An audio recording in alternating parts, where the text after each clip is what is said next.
Alright everyone, it's time for another garden update. By the way, visit my website, link in the description. I'm just going to start saying that in every video. No, don't worry, I won't sell out or anything. Look at how nice and green and fluffy this is. It used to be mostly brown, now it's mostly green. Legendary clothes back there. We have major turnip action. Look at that, yes. Turnip greens are actually pretty good, man, but you gotta wait till the roots fully develop and steam that shit off. By the way, I have not yet weeded through and separated, thinned out the beets back there, so I know they're a little bit crowded. I need to thin the cabbage more too. The thinning I did before was preliminary. Turnips actually need a little bit less room because you can harvest some when they're kind of smallish and they're really tasty. Then you wait until the rest get bigger. These ones, though, have had their thinning mostly. You don't want your beets to get the size of baseballs or else they'll taste a little bit off. And the one Brussels sprout is doing well. There's some Nicotiana in here too. Actually, I'll probably leave a couple of them in each bed because I like them. They're sort of, towards the end of July they start blooming and they pretty much don't stop until you get a hard frost. They can survive a light frost anyway. Look at the size of that Swiss chard. This is the first year that I've really gotten good Swiss chard. There's no sign of disease or anything. No problems at all. Now also, I've been using, for my fertility here, I'm going to show you this. I'm going to try to show you what the nettle water looks like more or less. Because it's important for you to know, young grasshopper. Just a sec, I'm going to try to not get any... Look at that. It's actually not black. It's you can sort of see it's sort of a steely blue-gray.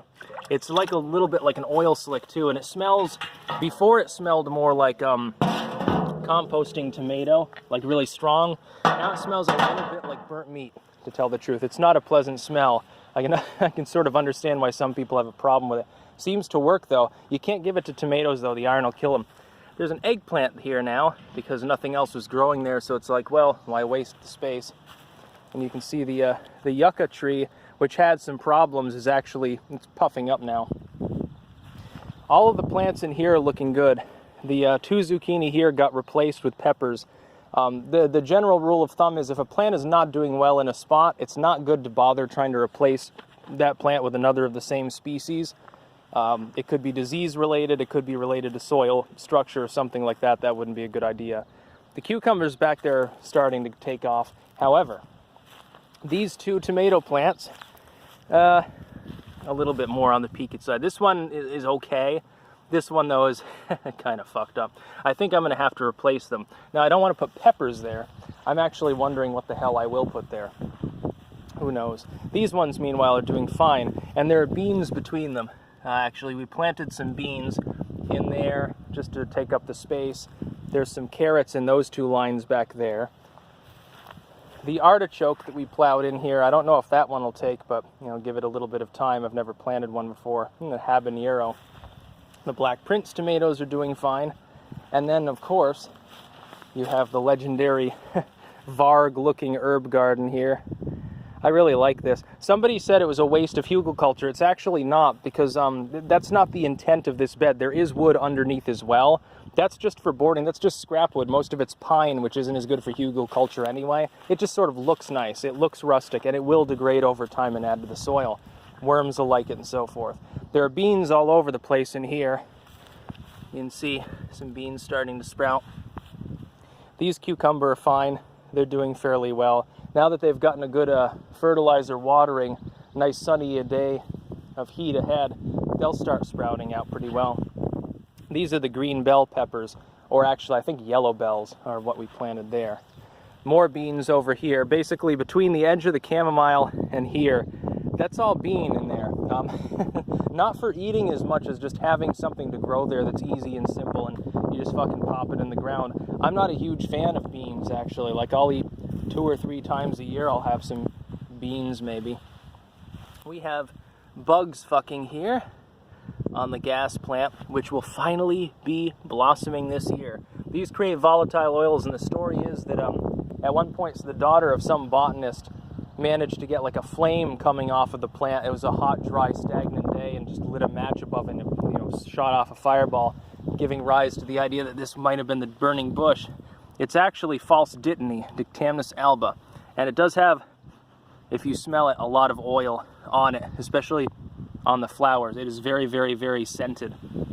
It smells a little bit like Vicks Vapo Rub, if that makes any sense. Chamomile here, because of the amount of woodiness in this soil, the mulch and the hugelkultur combined, these ones here are a little more scraggly. Obviously the nitrogen level possibly a little bit deficient. Doesn't seem to matter though. Chamomile is pretty able to deal with that. It's not going to be a problem. This needs to be weeded again, although it's still, you know, looking pretty good. There's a little bit of everything. One of the chives here is actually, several now that I see it. They're putting out little chive flowers, as you can see. That's going to be nice. Make some more chives. Although using it, replicating them vegetatively is easier. Look at the size of some of these perennials, by the way. That's extremely large for this early in the year for most of these plants, because they've been getting so much fertility. The soil's better, the soil structure is better. I'm assuming the soil microbe interaction is better as well. And then they've been getting this really good fertilizer, which is made of a small amount of azomite, micronized of course. And I've got another bag coming. You use a little bit of that, a couple handfuls per drum. Actually, I should probably tell you that after I show you this flower. The black columbine preparing to flower, a black columbine flowering. It's not actually black. There's no pure black flower in the world. Sorry, fellow, gothically inclined people. For each load of this, if you're fertilizing at all, add a few double handfuls of micronized azomite, 3 or 4 of the little things. You get a little container like this of the nettle water. The way you strain it, by the way, just use one of those things that you would use like for pasta straining. Dunk it in there. It'll make a little reservoir of the fluid inside of itself. You just take from there. 2 or 3 of those, and then you add just a couple splashes of an organic fish fertilizer or a kelp meal or something like that. I use Neptune's Harvest preferentially, simply because it's worked so well when I've used it in the past. Now then, and excuse some of the clutter around here, I'll try to show you as little of the refuse on the property as possible. I myself do not decorate in that manner. You can see this used to be part of the garden, this rectangular area. There's a mustard patch and all sorts of shit. Chamomile everywhere. There's a burdock and leeks. That's very important if you know anything about the backstory of me as a living meme, I suppose. I still find random bricks and shit in there. Look at that rhubarb.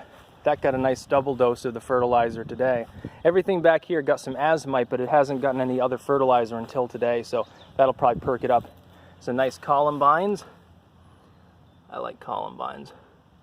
Never really had a chance to obtain them before. You gotta realize Rutland's not exactly a gardening mecca. I mean, you've got Ace Hardware and you've got Home Depot, and at this point, that's pretty much it. There's a place called Mr. Twitter's that's right down the road. They have some good stuff. But the place called Garden Time closed up, and I don't even know if the, I can't even remember the name of the other place, Agway, I think it's called. I don't even know if they still exist. So lots of little flowers. They'll fill in, and this whole thing will be nice and green and flush. And yeah, maybe leave you with a shot of the happy field. It's nice to have a field. I wish that we didn't mow it at all, to tell the truth. That's about all. Peace out.